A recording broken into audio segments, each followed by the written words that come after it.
Praying in Hellenism is hard. Well, not really. For any of you that don't already know this, praying is simply the act of communicating with the gods. It's literally just talking.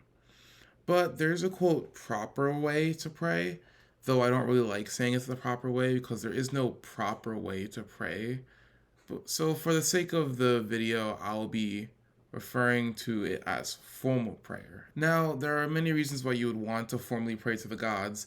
I personally do a mix of formal and informal prayers depending on how I'm feeling and what feels right at the moment.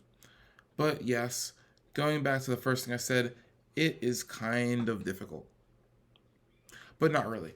The difficult part is going through and figuring out what to do exactly. Once you know that, it's only a matter of remembering what to do. I will be breaking this video up into 6 easy to grasp steps, and I will make my own prayer step by step as an example, just to make sure you understand how it works. Before we get into anything, we have to prepare ourselves to speak to the divine. So, prior to formal prayer, one should put their hair up, unless the prayer involves the deceased. Remove their shoes, which I'm not showing you my feet, and wash their hands and face. I will dive deeper into purification and cleansing in a future video. So the first step is going to be align your posture with the corresponding deity type. There are 3 deity types. The Aaronic gods are the heavenly gods. The easiest way to explain this is the gods that do not fall into the other 2 categories.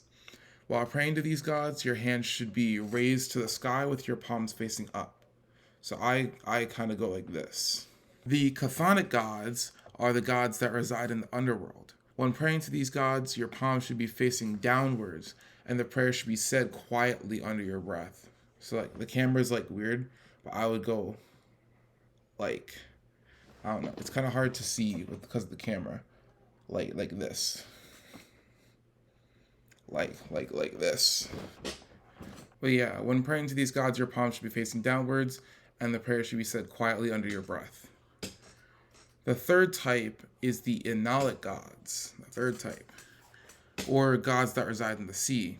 When praying to these gods, your arms must be spread wide towards the sea. So I would go like this, like this, or kind of like in between, like. I'm sorry, my hands are not easy to see. Microphone, get out of the way. I'm not using that microphone today. Like this. Like where my hug at? You know where my hug at. This also applies when praying to nymphs and spirits of the earth. So the second step is to say the name of or names of who you are calling upon. If you are calling upon a deity by multiple names, you should follow them up with or whatever name you wish to be called. Additionally, you can invoke the names of sacred places they may be associated with. In most cases, the naming step begins with "hear me." This is the step where you can sort of flex your knowledge of the god you're calling on and attempt to impress them.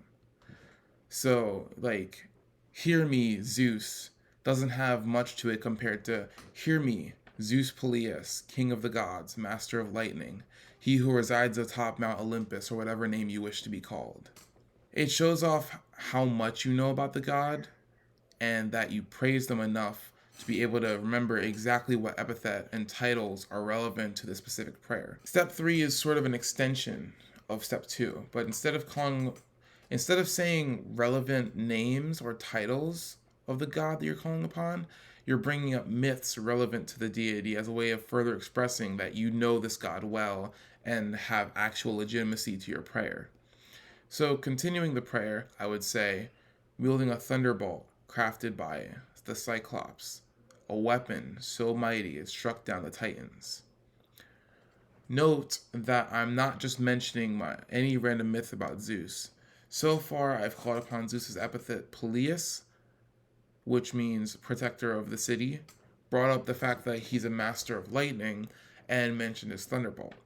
All of these aspects will come together in the 5th step, so make sure to watch to the end.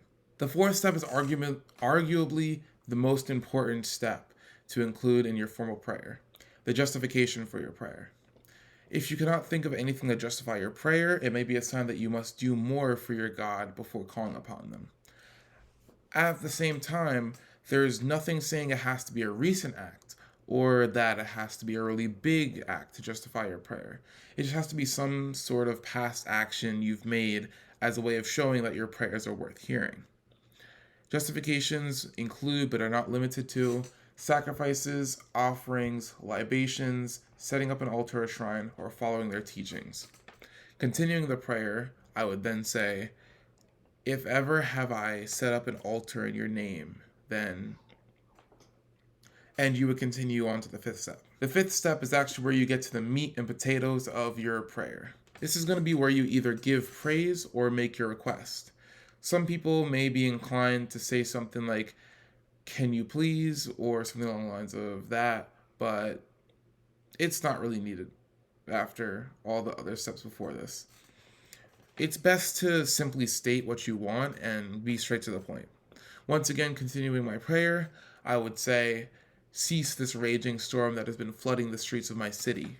Going back to what I was saying earlier, all of the things I have said in the prayer have tied together. I've called upon Zeus Peleus, which means protector of the city, referred to his title of Master of Lightning, referenced his thunderbolt, and spoke on how powerful it is in order to put an end to the hypothetical storm that has been flooding my hypothetical city. This shows, once again, that I know and understand Zeus enough to know exactly what aspects of him to call upon for my specific request. But we're not done. There's still one more step to complete before we say this prayer is complete. The sixth and final step is to end the prayer with a vow. You make a promise to whoever you've called upon to ensure gratitude, at the very least, for hearing your prayer. So to close off my prayer, I would say, I will offer you the libation of freshly bought red wine as gratitude for hearing this prayer. A lot of people will just fulfill the vow right away, so they bring their offering to their altar and do the prayer there, so they could, in this example, just proceed with pouring the libation as a part of the prayer, but you don't have to do that. You can do it at any time before your next formal prayer. And now you're done. You successfully completed a formal prayer. If you did those steps right, it should look something like this. Hear me, Zeus Peleus, king of the gods, master of lightning, he who resides atop Mount Olympus, or whatever name you wish to be called, wielding a thunderbolt crafted by the Cyclops, a weapon so mighty it struck down the Titans. If ever have I set up an altar in your name, then cease this raging storm that has been flooding the streets of my city. I offer you the libation of a freshly bought red wine as gratitude for hearing this prayer. Hey guys, before this video ends, I just wanted to say a few things. So the first thing is, I like the style. I like the style I was going for my past videos, but it's just way too much editing right as of right now, because obviously this is a small channel. So really, I will be going forward with just me talking to you guys like this. It was only supposed to be like this for Myth Mondays, but I feel like this would be better for, because like if you want a video out not in like another month, it would be better for me to just do it like this, because this is just easier. But that's not to say it's going to be gone forever. In the future, like when we start actually gaining traction and I have the like ability to hire an editor, then I might bring it back. So if you guys really like that other style of editing, don't worry, it's not going forever, just for the time being, just so I can make sure I can get good quality content out to you. The second thing is that, so I was thinking, I had this idea, right? After explaining how to do formal prayers, like, yeah, you could try to craft them together yourselves. Me personally, I have fun doing it, because it's just like you're like piecing together a puzzle, and then it comes together, and then you say it, and then it's awesome. But not everyone will be like into that. I get that because it's a lot of steps to remember. So like I was thinking about having like guided prayers, and how to explain it. Sorry, I didn't write a script for this part of the video. Uh I was thinking about setting up like a sort of guided prayers thing. So like you could just go to like a website, like a theoretical website, and then you say you want a prayer to Aphrodite for purpose of finding a boyfriend or a girlfriend, then I would have a guided prayer for that. So like it would be like me guiding you. I don't know how. Y'all know what guided prayers are. It's me guiding you along the prayer in an audio file for different scenarios. That's basically what I want to do. But I'm not sure how to do it yet. So it's just like in the idea phase. So if that's something you guys are interested, please let me know in the comments. Just take like 2 seconds to be like, oh, that guided prayer idea sounds really cool, or like ask questions. If I fumbled some information or you're trying to correct me, I always take criticism. Put that in the comments. Or if you just liked the video and this was really helpful to you, also drop a comment. I like reading comments. It's pretty cool. It's like interacting with the community. Like I have my own community that I'm interacting with, which is pretty cool. But yeah, let me stop being quirky and put an end to this video. Laters.